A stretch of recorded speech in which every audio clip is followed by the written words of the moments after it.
मैं Sarfaraz Pathan AVP Nashik TV से। दोस्तों, जैसे कि आप जानते हैं, जेएम सिटी पॉलिटेक्निक कॉलेज और जेएम सिटी इंटरनेशनल स्कूल हमेशा विवादों के घेरे में रहती है। अब एक बार फिर से जेएम सिटी इंटरनेशनल स्कूल पे पेरेंट्स का मोर्चा आया था। मुद्दा था जो फ़ीस बढ़ी है उसको लेके, लॉकडाउन में जो 2 साल की फ़ीस मांगी जा रही थी उसको लेके पेरेंट्स ने वहाँ पर अपना धरना दिया। एक मॉब वहाँ पर आया था जो इस बढ़ती हुई फ़ीस के और लॉकडाउन की वसूलने वाली फ़ीस को लेकर विरोध में थे। उन सारी भीड़ को जो जेएम सिटी के मैनेजमेंट था, जो वाकई ज़िम्मेदारान थे, उसमें से एक थे एहसान खतीब, जिन्होंने इस पूरे मॉब को, इस पूरी भीड़ को, इस पूरे मोर्चे को हैंडल करने की कोशिश की। चलिए सुनते उन्होंने कैसे इसको हैंडल करने की कोशिश की और क्या कहा। हम लोगों को ये आइडिया बिल्कुल नहीं था कि आज का आउटपुट ये रहेगा। पहले तो मैं छोटा सा एक इंट्रोडक्शन दे देता हूँ।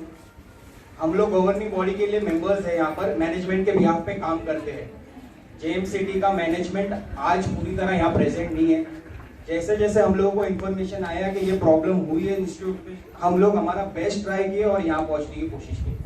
तो मैनेजमेंट की साइड से मैं आपको ये बोल रहा हूँ कि ये जो स्कीम हमने निकाली थी 50% की, आप लोगों को याद होगा कोविड के टाइम पे भी इंस्टीट्यूट चल रहा था, ऑनलाइन स्टडीज हो रही थी। एक बात का प्रॉब्लम ये है कि आप लोगों तक शायद नॉलेज नहीं आया रहेगा, आप लोगों ने ऑनलाइन स्टडीज को कंसीडर नहीं किया। ठीक है, मैनेजमेंट के बिहाफ पे हम लोग आपकी ये रिक्वेस्ट भी एक्सेप्ट करने के लिए रेडी है। कोविड में आपको थोड़ा सा 50% का डिस्काउंट देने के बाद भी आप लोग सेटिस्फाइड नहीं है, ये हमें इंफॉर्मेशन मिली है। क्या ये बात सही है? ठीक है। मैनेजमेंट का जेएम सिटी के पॉइंट ऑफ व्यू सिर्फ यही रूल है और यही मोटो है कि जेएम सिटी में आने वाला हर एक बच्चा यहाँ से कुछ बनकर निकले। और मैं आपको ये बात पूरी सच्चाई के साथ कह रहा हूँ कि मैनेजमेंट का हर मेंबर इसके लिए दिन रात मेहनत कर रहा है।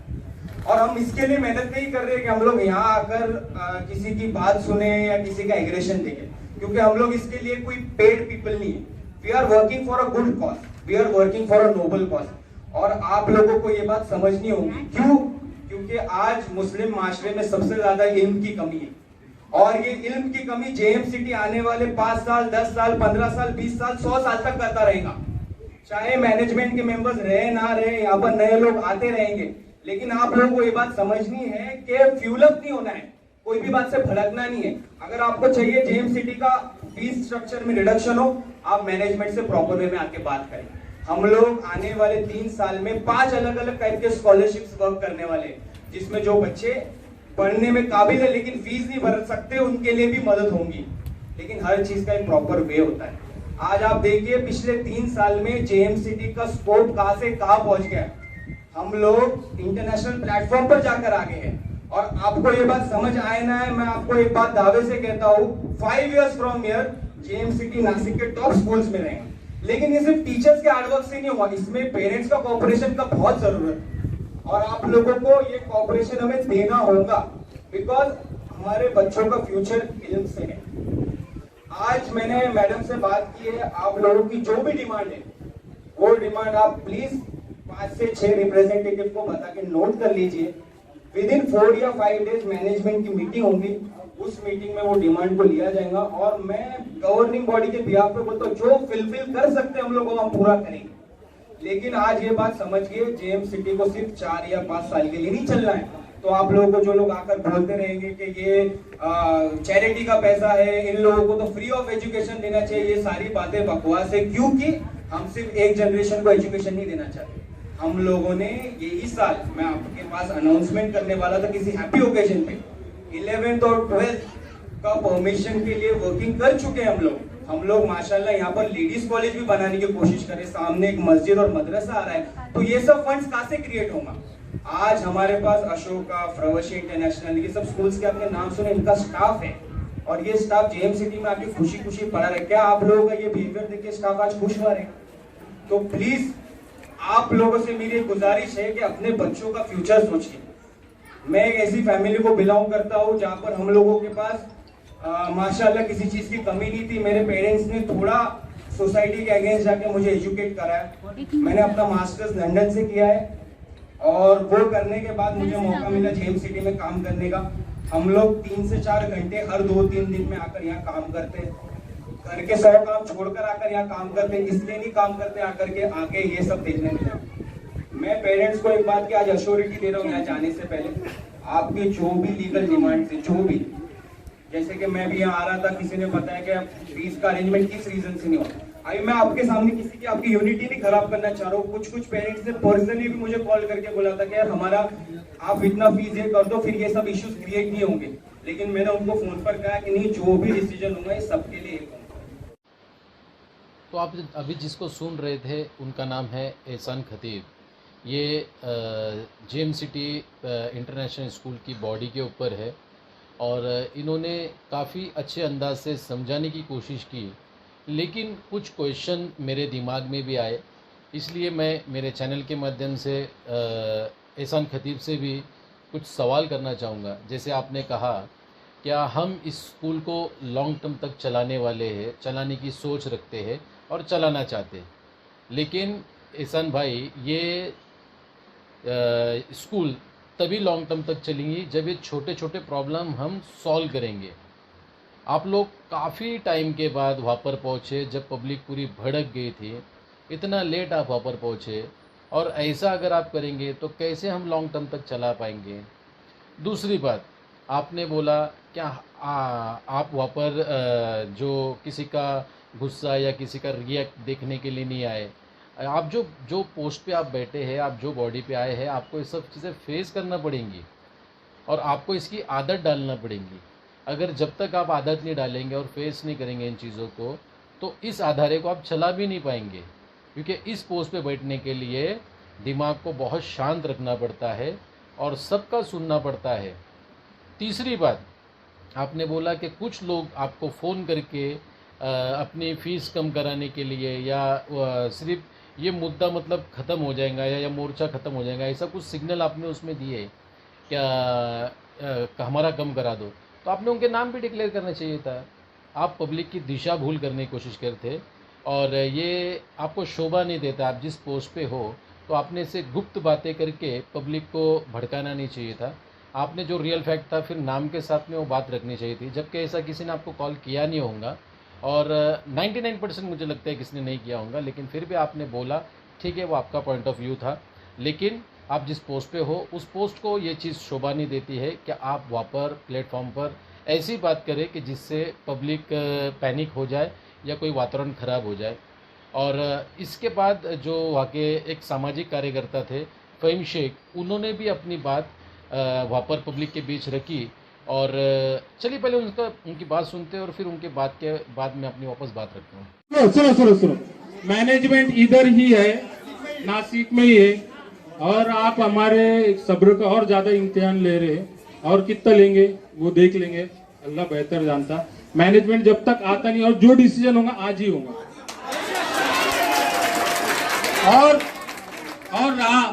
और रहा बात, मैं पहले बोला, मैं बोलता हूँ खाउट बोलता, मेरा गंदा लगता है, क्या आप जानो दो, छोड़ो वो बात नहीं करूंगा। मैनेजमेंट इधर ही है, मैनेजमेंट को इधर बुलाओ, आज ही डिसीजन होगा। और मेरा नाम फ़हीम है, किसी को क्या बात करनी, क्या करनी है, गुंडे भेजने हैं, मारने भेजने, वो देख लूंगा बाद में। हाँ, तुम एक काम करना, मैनेजमेंट इधर ही है, मैनेजमेंट इधर ही है, मैनेजमेंट इधर ही है, मैनेजमेंट आ जाएगा और फीस का डिसीजन आज होगा, और आज ही होगा। तब तक यहाँ से कोई जाने वाला है, कोई जाने वाला है, ठीक है, मैनेजमेंट आज ही होगा, यहाँ से कोई नहीं आएगा। जैसे हमने हमारा कंट्रीब्यूशन करके पानी मंगाए, वैसे खाना मंगा लेंगे। हाँ,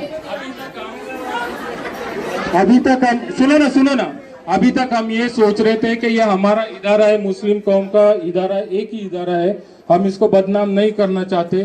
पर अगर मैनेजमेंट यही चाहता है कि ये इदारा बदनाम हो तो आपने जो अभी जिनको सुना वो थे फ़हीम शेख। ये एक सामाजिक कार्यकर्ता है और इनकी दो बातों के माध्यम से मैं आप लोगों के बीच में अपनी बात रख रहा हूँ और इनकी बात को थोड़ा क्लियर करने की कोशिश कर रहा हूँ, क्योंकि काफ़ी लोग कंफ्यूज हुए होंगे।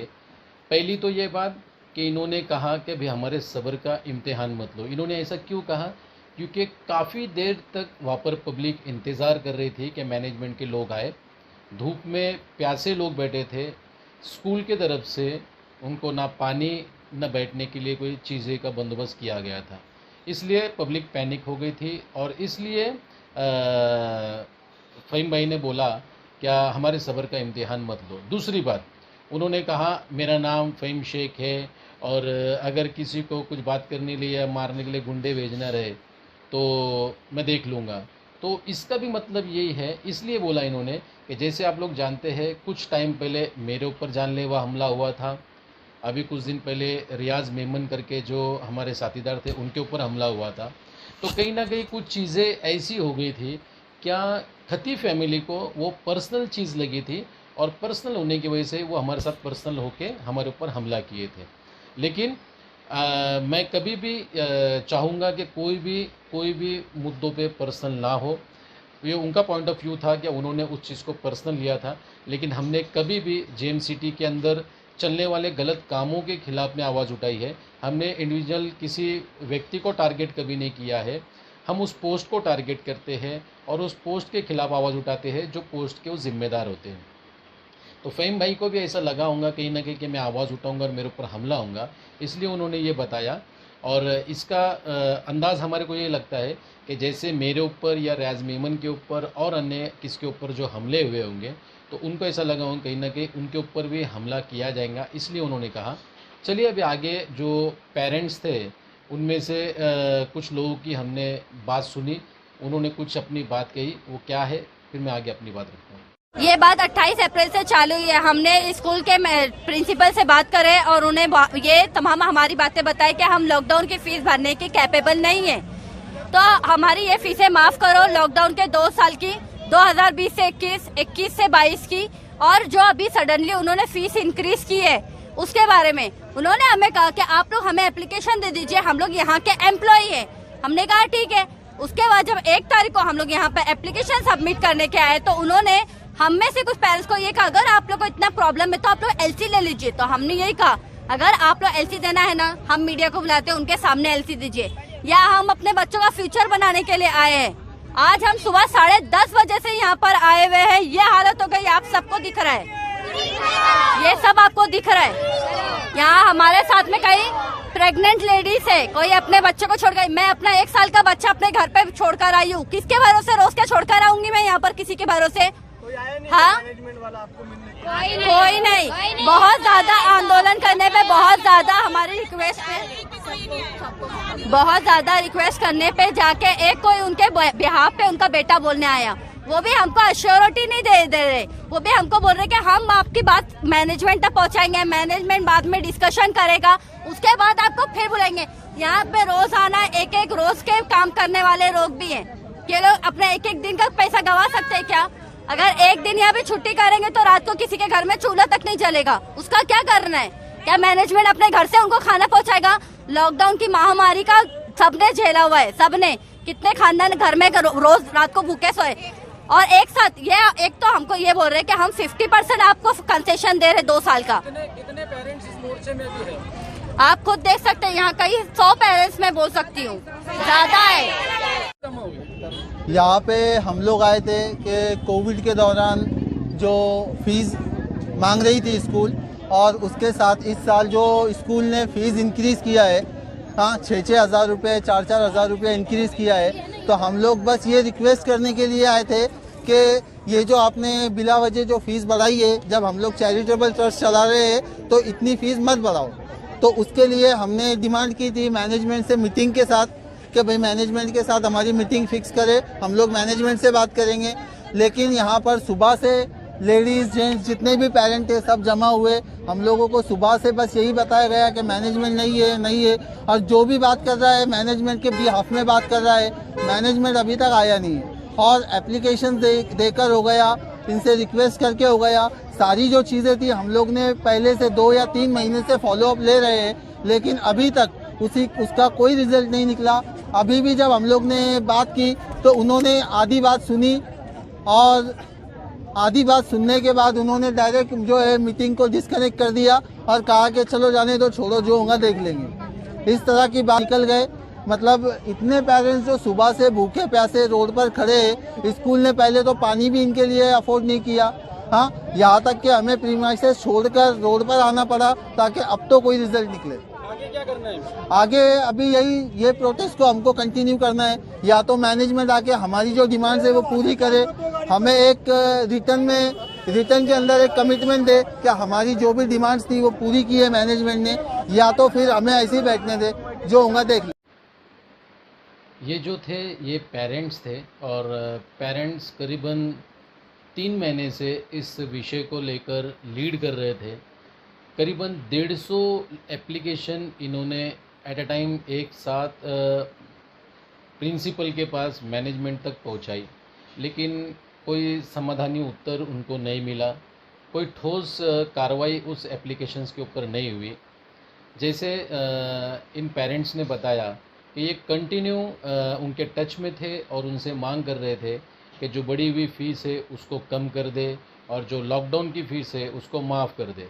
लेकिन ये सारी चीज़ों में मैनेजमेंट ने मीटिंग लेके शासन का जो ऑर्डर था वो 15% GR का था, लेकिन शासन के GR से बढ़ के मैनेजमेंट ने मीटिंग के अंदर निर्णय ये लिया कि वो 50% छूट देंगे, जो शासन के नियम से मतलब गवर्नमेंट के नियम के हिसाब से 35% ज़्यादा है। गवर्नमेंट ने 15% छूट बोला, मैनेजमेंट ने 50% छूट दिया। लेकिन पब्लिक की मांग ये थी कि अब 50% नहीं 100% पूरी छूट दी जाए, और ये सारा वाद उसी की वजह से बढ़ गया और पब्लिक सारी जेएम सिटी पॉलिटेक्निक कॉलेज के और स्कूल के गेट से बाहर निकल के रोड पे बैठ गई थी और पूरा चक्का जाम हो गया था, जिसकी वजह से वहाँ पर पुलिस प्रशासन को आना पड़ा और काफ़ी लोगों को वहाँ पर इसकी वजह से दिक्कत हो रही थी। चलिए देखते आगे और क्या हुआ।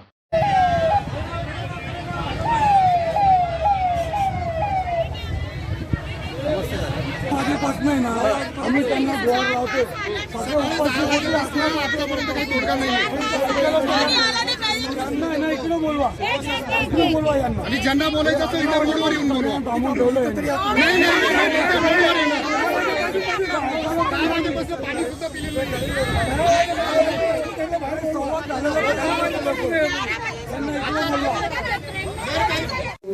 सर, त्यांना आपण जे डिसिजन मॅनेजमेंटने घेतलं होतं ते आपण त्यांना पुढे म्हणजे आज त्यांना बोलवून प्रिन्सिपलनी त्यांच्या समोर ठेवलं का आपल्याकडे कोविडची 2 वर्ष होते, म्हणजे 20, 21, 21, 22 ॲक्च्युली ॲज पर GR ते 10 ते 15% ॲज पर GR आले, पण आपण त्याच्यात अजून त्याच्यात ॲड ऑन करून 50% GR 15% 1 वर्ष, पण आपण त्यांना दिलं 50% 2 वर्ष। आता ते लोक आतावरची लोक आपल्याकडे ते इतक्या म्हणजे निर्णय घेऊन इतकं स्ट्रॉंग डिसिजन घेऊन आज एक मोठी अमाऊंट सोडून आपण त्यांना पुढे वाढवतोय, कारण की खूप पॅरेंट्स आपल्याकडे असे ते घाबरतात, पाठवत नाही।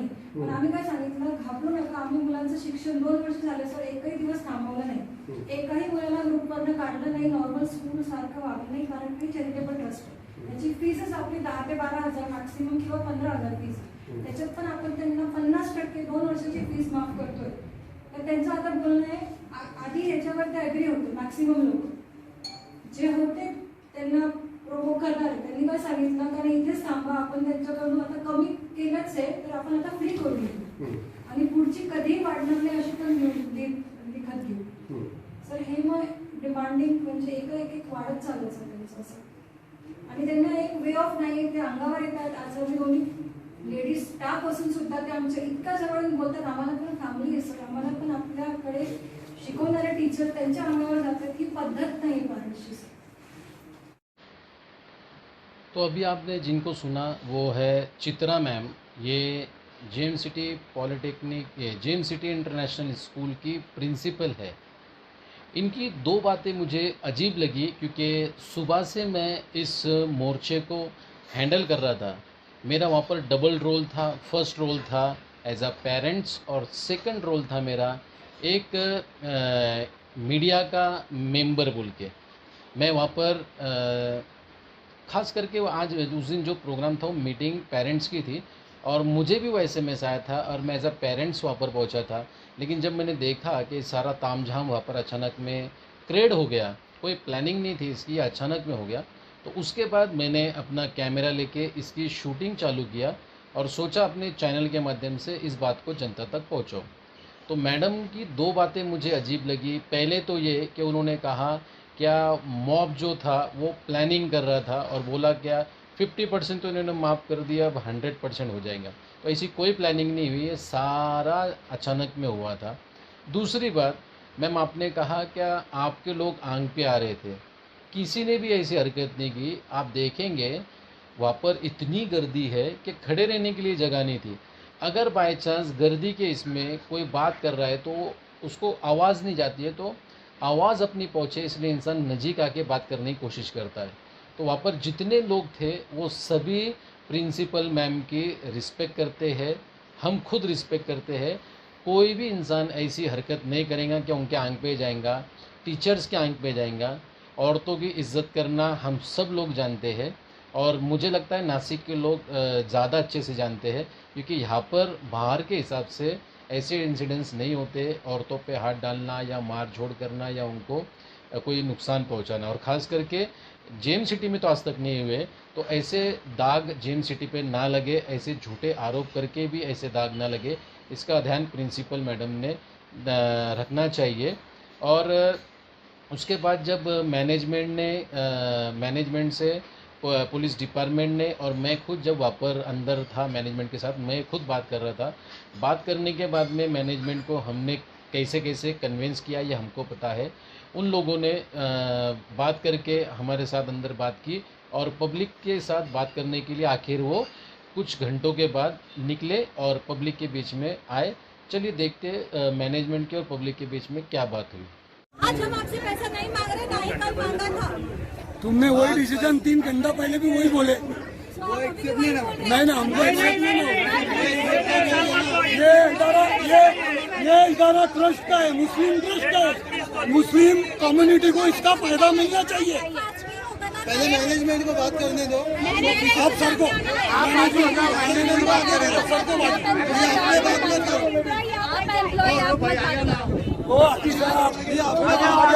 मैनेजमेंट से बात करने दो। हम उनसे बात करने के लिए सुबह से खड़े, थोड़ा पीछे आ जाए। वो तुम जाओ उधर। 2 साल कोविड के अंदर थे, इसके लिए अदारे ने और मैनेजमेंट ने ये सोचा था कि जो 2 साल की जो फीस थी उसके लिए 50% किया जाए। 50% का भी जो मसला था उसके ऊपर भी पेरेंट्स ये कुछ सेटिस्फाइड नहीं थे। बहुत से पेरेंट्स लोगों ने ये फी भर भी चुके हैं, जिसके पास था सर। ये जो कोविड के अंदर जो भरे थे वो पूरी फी भर भी चुके हैं। उनके लिए अगले साल भी ये जो चालू साल इसके अंदर उनको रियायत दी जाएंगी। आपकी जो डिमांड है अभी वो लिखित में दे दो हम लोगों को 15 दिन के अंदर। अभी दे दिए पूरा बोलना हो जाएगा तो उसके ऊपर गौर किया जाएगा और 15 दिन के अंदर आपको डिसीजन हमारी तरफ से दिया जाएगा। अभी आप जिसको सुन रहे थे वो जेम सिटी इंटरनेशनल स्कूल के ट्रस्टी है और पहले शायद ये चेयरमैन थे, अभी ट्रस्टी हो गए। पता नहीं क्या और क्यों हुआ। मैं बात करता हूँ पहले, सबसे पहले चित्रा मैडम की। थोड़ी देर पहले चित्रा मैडम ने कहा कि फ़ीस हमने कभी ना हमसे मांगी ना हम मांग रहे हैं। चित्रा मैम, आपने शायद आपके स्टाफ को स्ट्रिक्टली वार्न किया था कि फ़ीस वसूल करना है और वसूल करेंगे तभी आपको पेमेंट मिलेंगी। ऐसी गुप्त माहिती मेरे पास पहुंची थी। लॉकडाउन के टाइमिंग में भी आपके टीचर्स हमारे पास से फ़ीस मांग रहे थे। कंटिन्यू वो फ़ोन आते थे उनके और फ़ीस मांगते थे और फोर्स करते थे कि फ़ीस भरो फ़ीस भरो। पूरी लॉकडाउन में आपके टीचरों ने फ़ीस मांगी है, आपने फ़ीस मांगी है और आप कैमरे के सामने कुछ और बोल रही है। मैम, ये आपको सूट नहीं होता है, आप प्रिंसिपल है और आप कुछ अलग बातें करती है कैमरे के सामने और कैमरे के पीछे। और जैसे कि मैं आपको बता दूं कि काफ़ी लोगों को ऑनलाइन पढ़ाई नहीं आती थी, बच्चों को करते, इसलिए काफ़ी लोगों ने ऑनलाइन पढ़ाई भी नहीं की। मेरे खुद के बच्चों ने ऑनलाइन पढ़ाई नहीं की है तो इन लोगों का ये भी बोलना गलत है कि हमने किसी को ग्रुप से काढ़ा नहीं और हमने सबको ऑनलाइन पढ़ाया। आपने काढ़ा नहीं, लेकिन हमने खुद ग्रुप छोड़ दिया था, क्योंकि हम लोगों के हमारे बच्चों को ऑनलाइन पढ़ाई आ रही नहीं थी, क्योंकि उनको प्रैक्टिस ही नहीं थी, तो कैसे पढ़ेंगे। उसके बाद मैं बात करूँगा रौफ भाई की, जो हाजी रौफ पटेल है, जिन्होंने कहा क्या वो अभी फ़िलहाल में एप्लीकेशन दे, पेरेंट्स को बोला, और उसके बाद वो सोचेंगे और कुछ कम करने की कोशिश करेंगे। तो काफ़ी अच्छी बात है हाजी साहब।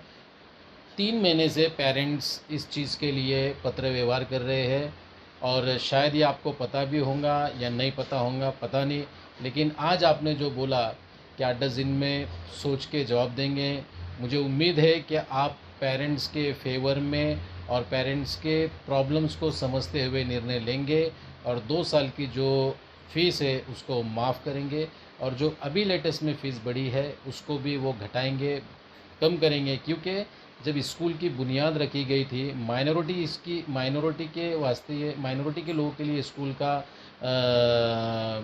बुनियाद रखी गई थी, स्कूल को चालू किया गया था, और इसको चालू करने के टाइम बड़े बड़े सपने दिखाए गए थे कि माइनॉरिटी के गरीब बच्चे, जो मिडिल क्लास लोग हैं, उनके बच्चे यहाँ पर पढ़ेंगे और कुछ बनेंगे, कम फीस होंगी, इतने इतने फ़ीचर्स होंगे। फ़ीचर्स भी कोई आए नहीं, फ़ीस भी कोई कम नहीं है, फ़ीस दिन पे दिन बढ़ती जा रही है। तो ये सारी धोखाधड़ी यहाँ पर हो रही है जो दिखाई दे रही है, इसलिए पब्लिक पैनिक हो रही है। दिन पे दिन जेएम सिटी इंटरनेशनल स्कूल और जेएम सिटी पॉलिटेक्निक कॉलेज के बाहर धरने आंदोलन चल रहे हैं, ये रुकना चाहिए और इसकी दखल मैनेजमेंट ने लेना चाहिए। सुनते हैं पेरेंट्स भी और कुछ आगे बोल रहे हैं, देखते क्या बोलते हैं। अदारा है ये, मुस्लिम माशरे में जो गरीब तबका है उनको अच्छी तालीम देने के लिए ये अदारा है। हाँ, ये इंस्टीट्यूट जो अपने बच्चों को अच्छी तालीम देना चाहता वो उसके लिए अपन फैसिलिटी प्रोवाइड करेंगे। अपनी फ़ीस मैक्सिमम 9 से 10 हज़ार रुपये के बीच में रहेंगी, उससे ज़्यादा फीस अपनी नहीं बढ़ेगी। उसके बाद भी 12,000 हुई, 12 से अभी 15 हुई, 18 हो गई, आगे और भी बढ़ेंगी। अपने एक भी कमिटमेंट पे अभी तक अपने को कोई रिजल्ट नहीं मिला। बस हमारी गलत है कि 6,000 बड़ी है, 6,000 बड़ी नहीं अरे भैया सिंपल है ना, चौथी के बच्चे सुन लेना पहले, सुन लेना। पढ़ाई है ये, इसके ऊपर भी गौर किया जाएगा। 2 साल जो अभी 4th का बच्चा है, अगर आप बोल रहे हैं कि 3,000 बढ़ाई गई, अल्टीमेटली वो बच्चा मेरा 6 में जा रहा है लॉकडाउन के बाद, तो 6,000 रुपए फीस बढ़ रही है। मेरे 3 बच्चे अगर 18,000 रुपए, हाउ कुड मैनेज दैट? आप ये चीज पे जो भी बात है वो एक राइटिंग में दे दो। Within 15 days we will take that decision। ये राइटिंग में हमने 28 अप्रैल से ये सब दे चुके हैं। सब प्रोसेस हो गया, फाइनल प्रोसेस हम सिर्फ डिसीजन लेना है। तो सुना आपने, पेरेंट्स का कहना ये है कि वो कंटिन्यू मैनेजमेंट के टीचर्स और मैनेजमेंट के कुछ लोगों के टच में थे, और उनसे बार बार कह रहे थे कि फ़ीस कम करे, जो लॉकडाउन की फ़ीस है उसको कम करे, क्योंकि यहाँ पर एक बच्चा किसी का नहीं पढ़ता है, करीबन किसी का एक पढ़ता है, तो ज़्यादातर लोगों के 2-3 बच्चे पढ़ते, मेरे खुद के 2 बच्चे पढ़ते। तो जैसे इस पेरेंट्स ने, इस लेडीज़ ने कहा कि उसके 2 बच्चे वहाँ पर पढ़ते हैं, मतलब अगर आपने 3,000 या 5,000 या 6,000 जो भी फ़ीस बढ़ाई है, अगर 3,000 बढ़ी है तो 2 बच्चों पर डायरेक्टली 6,000 रुपये बढ़ रहे हैं, और अगर आपने 6,000 बढ़ाई तो 2 बच्चे पे 12,000 बढ़ रहे हैं। तो इस सही में कहाँ से देंगे पेरेंट्स? आज अगर आपने माइनॉरिटी की स्कूल की बुनियाद रखते हुए इतने सपने दिखाए थे, और आप बाहर की स्कूल के जैसे अगर चार्जेस लगाएंगे तो पेरेंट्स पैनिक होने ही वाले। बहरहाल हाजी रौफ पटेल जो यहाँ के ट्रस्टी है, इन्होंने कहा कि आप लोग एप्लीकेशन दे और उसके बाद हम इस पर सोचेंगे और कुछ निर्णय लेके आपको बताएंगे। उसके बाद सारी पब्लिक ने चर्चा की। चर्चा करने के बाद में पब्लिक ने मुझे अपना ज़िम्मेदार बना के ट्रस्टी लोगों से बात करने के लिए एक बार फिर से भेजा। मैं अंदर गया, मैंने फिर से बात किया, और बात करने के बाद में जब चर्चा चल रही थी तो मालूम पड़ा वहाँ पर कि भाई जितने लोगों ने यहाँ पर धरने आंदोलन किए तो उनके ऊपर पुलिसी कार्रवाई होंगी, गुनाह दाखिल होगा वगैरह वगैरह, कुछ चर्चा चल रही थी। तो इस चर्चा के हिसाब से भी मैंने बात किया कि ये लोग अपना हक मांगने के लिए, अपनी बात बनाने के लिए कैंपस में आए थे। इनको मजबूर आपके लोगों के माध्यम से, मैनेजमेंट के माध्यम से मजबूर किया गया। आप लोग मिलने के लिए नहीं आए, इसलिए मजबूरन उनको बाहर निकलना पड़ा। तो कैसे उनके ऊपर गुनाह दाखिल करेंगे? तो ये चीज़ नहीं होनी चाहिए। आप लोग राइटिंग में पुलिस को एक एप्लीकेशन दे और पुलिस को बोले कि हमारी कोई तकरार नहीं है और इनके ऊपर गुनाह ना दाखिल हो, इसके बारे में आप ध्यान दें, वरना पेरेंट्स और पैनिक हो जाएंगे और ये वाद बड़ा हो जाएगा। तो मैनेजमेंट ने उसमें हमारे शहर खतीब थे, उसके बाद में रऊफ़ पटेल थे, एहसान खतीब थे और बाकी भी ज़िम्मेदारान थे। इन्होंने सब ने उस बात को गंभीरता से सोच के समझ के उन्होंने तुरंत बोला कि ठीक है, हम एक एप्लीकेशन में रिटर्न में दे देंगे कि हमारी कोई तकरार नहीं पेरेंट्स के खिलाफ़ और हमारी तरफ से हम पुलिस को बोलेंगे कोई कार्रवाई मत करो। इसके बाद और दूसरा कि हम 10 दिन में आपको सोच के जवाब देंगे फ़ीस कम करने का और लॉकडाउन की फ़ीस माफ़ करने का। तो वो लेखी में पेरेंट्स मांग रहे थे, उसके भी लिए मैंने दोनों के पेरेंट्स से चर्चा करके, पूरी पब्लिक से चर्चा करके और मैनेजमेंट से बात करके एक रास्ता निकाल के एक एप्लीकेशन हमने बना के दी। और वो एप्लीकेशन देते वक्त अंदर बैठने के बाद में थोड़ा बहुत वाद विवाद हो गया, वैचारिक वाद हुआ, मतलब बातों का वाद हुआ। क्या हुआ वो सुनते हैं, फिर आगे अपनी बात रखता हूँ। अभी हमने क्या बोला ऑन माई न्यूज के ऊपर मैडम ने क्या बोला कि ये जो पब्लिक थी आम पे आ रही थी, वीडियो एविडेंस से लगा वो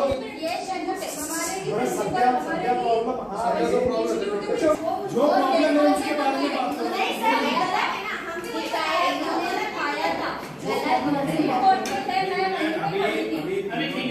डिमांड जो है ना आपकी वो पूरी नोट हो गई है, उसके ऊपर आपको 13 को डिसीजन दे देंगे। जून को आप बताइए, 7 को चलेगा। आप अगर उसके ऊपर ला लेना और आपको डिसीजन देने वाले आपसे पैसा ले जाएंगे मंजूर।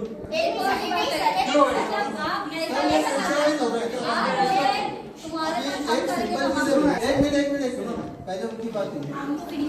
तो आप भी ना आपको बहुत आप सब आपकी बात मानने के काम कर रहे हैं। नहीं, अभी तक हमने हमारी एक भी बात नहीं मानी। अरे सुनते कोई नहीं ना, सब प्रॉब्लम मालूम है, इधर काम करो। हम कुछ बोलेंगे तो तुम क्या बोलेंगे, फिर हम ये मानेंगे। ये बोल रहे ना, अभी तो वही चल रहा है ना प्रक्रिया से, वक्त देंगे तो बात होगी। अरे हमने वक्त कब से दिए,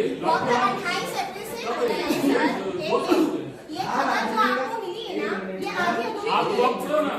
आपके पास इंफॉर्मेशन पूरी नहीं आई है। आप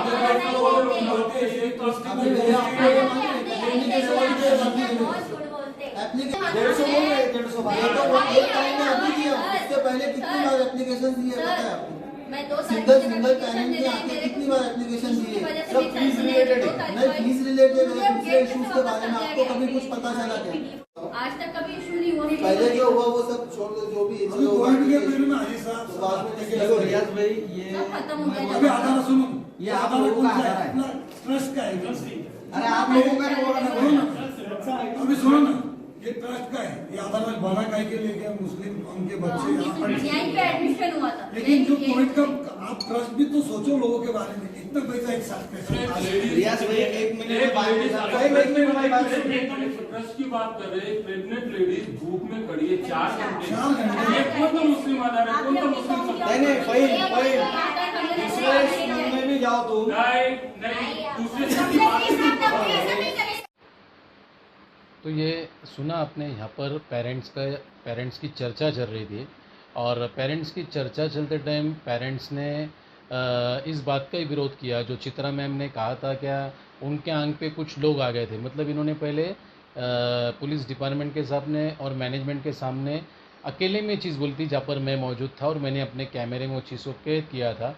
और उसके बाद ये चीज़ मैंने बाहर पूछा कि अभी चित्रा मैम के आंख पे कौन गया था, तो वहाँ पर सब ने बोला कोई नहीं गया था। और इसी चीज़ को पेरेंट्स ने अंदर उठाया और बोला कि वीडियो एविडेंस बताइए कि जेएम सिटी स्कूल के अंदर हर जगह कैमरे लगे हैं, कौन लोग आपके आंख पे आए, आप झूठ मत बोलो। ऐसा बोला तो इस चीज़ को फिर वहाँ पर ख़त्म किया गया। कहीं ना कहीं चित्रा मैम को लगा कि सही बात है, ये बात कैमरे में रिकॉर्ड हुई होंगी और समझ में आ जाएगा कोई उनके आंख पे नहीं गया, इसलिए उस बात को वहाँ पर ख़त्म कर दिया गया। फिर दूसरा टॉपिक ये हुआ कि वहाँ पर एक प्रेग्नेंट लेडी थी जो काफ़ी देर से धूप में खड़े रहने के से उसको चक्कर आ गए और वो कहीं वहाँ पर बैठ गई या थोड़ी बहुत बैलेंस उसका बिगड़ गया था, जिसकी वजह से पब्लिक थोड़ी पैनिक हुई। और इसी चीज़ को जो फ़हीम शेख है, एक सामाजिक कार्यकर्ता है, उन्होंने इस चीज़ को लिया और इस चीज़ को लेके उन्होंने शहर के जो खतीब है, शहर खतीब, उनके ऊपर उनको ऐसा बोला क्या आप कैसे कौम के रहनुमा हैं कि बाहर मुस्लिम लेडीज़ प्रेग्नेंट लेडीज़ गिर जा रहे और आप लोग मिलने के लिए नहीं आ रहे। तो ये थोड़ी चीज़ उनको लगा शेर खतीब को और उनके जो भतीजे थे एहसान खतीब, उनको ये चीज़ थोड़ी पर्सनल लगी और पर्सनल होने की वजह से उनकी थोड़ी बातों का विवाद हुआ एहसान खतीब का और फ़हीम शेख का। तो ये थोड़ा वैचारिक वाद वहाँ पर हुआ और ये चीज़ होने के बाद में पुलिस ने और हम लोगों ने बीच में गिर के इस चीज़ को बढ़ने नहीं दिया और इस चीज़ को ख़त्म करते हुए वहाँ पर बीच का रास्ता निकाला गया और प्रिंसिपल के मैनेजमेंट के माध्यम से एक एप्लीकेशन लिख के दी गई जिसमें उन्होंने वादा किया कि आने वाली ये 10 तारीख को वो अपना निर्णय बताएंगे, फ़ीस को कम करना है या नहीं करना है, जो 50% फ़ीस माफ़ कर रहे हैं उसको 100% करना है कि नहीं करना है, ऐसा उन्होंने लेखी में दिया। और लेखी में देने के बाद में उन्होंने पब्लिक के बीच में रखा और चित्रा मैम लेके आई थी। चलिए सुनते हैं, उन्होंने वहाँ पर पढ़ के सुनाया क्या है, फिर आगे अपनी बात रखता हूँ। As per parent request will be resolve, मतलब वो सॉल्व करेंगे बाय बिफोर और by June 10, 2022 and we will not be taking any legal actions against any parent those who were present today और else those who are not here. Request by the parents were fees waiver for 2021 and 22 and no increment in this year's fees. तो सुना आपने, Chitra ma'am ने ये letter पढ़ के दिया और बताया क्या आने वाली 10 तारीख तक ये मैनेजमेंट मीटिंग में फ़ाइनल करेंगे और बताएंगे फ़ीस कम करनी है या नहीं करनी है, लॉकडाउन की फ़ीस लेनी है या नहीं लेनी है, 50% लेनी है या 15% लेनी है या 50% लेनी है या 100% माफ़ करनी है। इसका निर्णय 10 तारीख के दिन बताया जाएगा इंशाल्लाह। इस विषय से आगे कोई और अपडेट रही तो आप लोग के साथ ज़रूर शेयर करूँगा। आप लोग इस वीडियो को सभी के साथ शेयर करें। इंशाल्लाह अगली अपडेट आप लोग के साथ